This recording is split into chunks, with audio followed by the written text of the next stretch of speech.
I wanted to share just a little bit about chapters 4 and 5 of the Lotus Sutra prior to reciting some excerpts from each of those.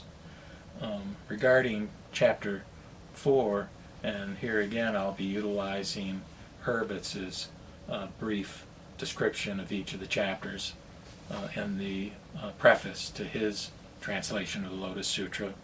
Hurvitz says, "Upon hearing the Buddha's announcement to Shariputra that he too shall one day become a Buddha, several other disciples express amazement. One of them, Mahakayasapya, gives voice to their feelings in the following parable." And when I do the recitation from this chapter, I'm not going to include this parable. I will actually only recite brief excerpts expressing the amazement of those present in the assembly upon hearing that, in spite of having previously pursued a path toward nirvana, now hearing that they actually will become Buddhists in the future, that will be their ultimate attainment, rather than, again, the attainment of the status of arhat. So anyway, this parable, this description of it is sufficient, I think, to give you an idea about it. It says that a father and son parted company while the son was still a very young man. In the course of time, the father became very rich, while the son sank into the depths of poverty and beggary. Once, during the course of his wanderings, he happened to come to the palatial home of his father. The father, at once recognizing him, had him brought into his presence. This only frightened the poor man, and the father let him go. Then he sent 2 men to ask the beggar whether he wished to do menial labor on the rich man's estate. The beggar consented, and worked in this way for many years. One day the rich man told the beggar that in view of his many years of honest and conscientious service, he would reward him with the charge of all his possessions. After several years more had passed, the rich man gathered his entire household and clan and told them that the beggar was his son, from whom he had been parted many years before, and that he was now reclaiming him and declaring him heir to all his possessions. When the beggar heard this, he was amazed, thinking that he had received something quite unexpected. Just so, says Mahakayasappa, is the Shravaka, who in his own mind is headed for the goal of arhathood, when he is told by the Buddha that Buddhahood is his goal too.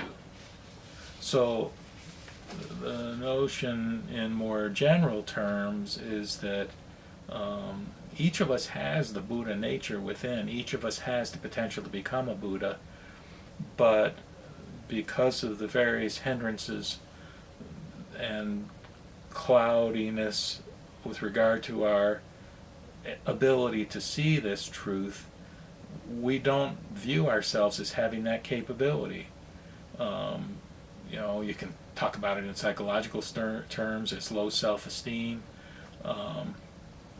but the idea that we have this capability within us and that we could attain the kind of awakened state that characterizes Buddhahood is not something we can necessarily view as a realistic possibility for ourselves.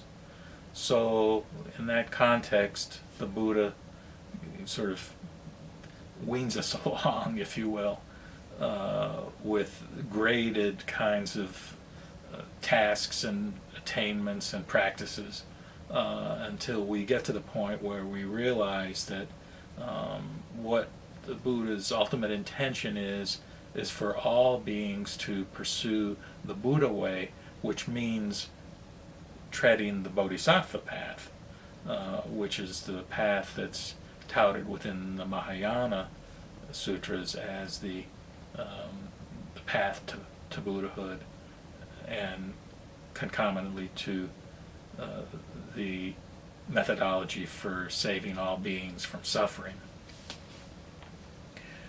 So then in chapter 5,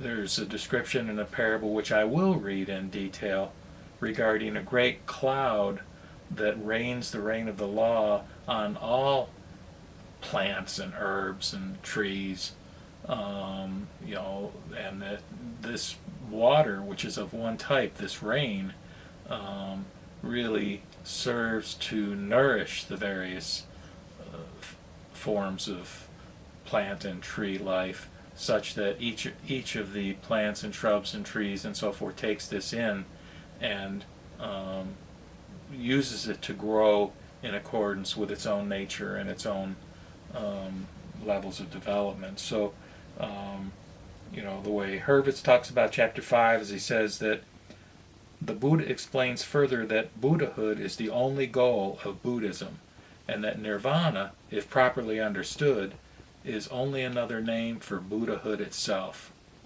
Well, I'm not sure exactly what he means by that, to tell you the truth. But again, the bottom line is that the